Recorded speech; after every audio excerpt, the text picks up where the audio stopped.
আসসালামু আলাইকুম রহমতুল্লাহি বারাকাতুহু। আজকে আমরা সূরাতুল করিয়ার বাকি অংশ বানান করে পড়ব ইনশাআল্লাহ।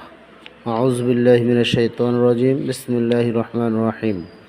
ওয়ার জবর ওয়া, আলিফ জবর মিম তাশদীদ, আম ওয়াজিব গুন্না, ওয়া আম মিম জবর বামে খালি আলিফ, মা ওয়া আম্মা মিম জবর নুন জজম, মান খর জবর ফার তাশদীদ, খফ মান। এখানে গুন্না না হওয়ার কারণ হচ্ছে নুন সেকেন্ডের পরে খ আসছে।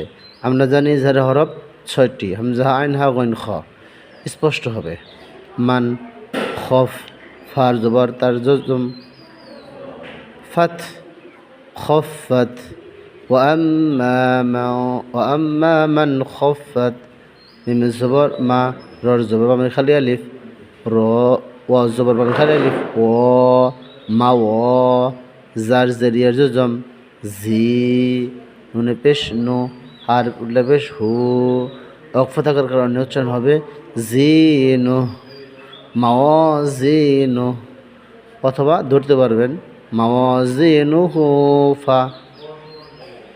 ওয়াম্মা মান খফাত মাওয়াজিনু, ফার জবর ফা, হামজার জবর মিমে তাশদীদ, ওয়াজিব গুন্না, ফা মিমে পেশ মু, ফা হারুলে পেশ হু, ফা উম্মুহু, হার জবর বামে খালি আলিফ হা, মদে তো বাই, পর্জের উই, ইয়ার জবর ইয়া, হাত তার দুই পেশ তুন, আমি কারণ উচ্চারণ হবে হা উইয়া, তা হা হয়ে যায় হা হুইয়া, হা উইয়া, ফাউম্মুহু হাউইয়া।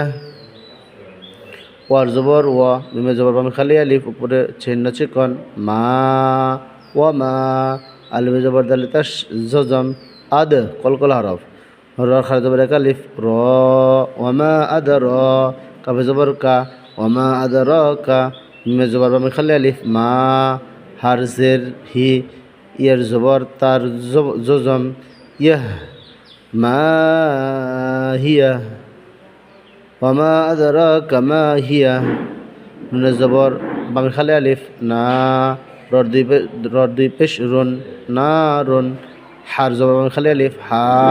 এখানে স্পষ্ট হবে, এটা ওই ঝাড়ের কায়দা।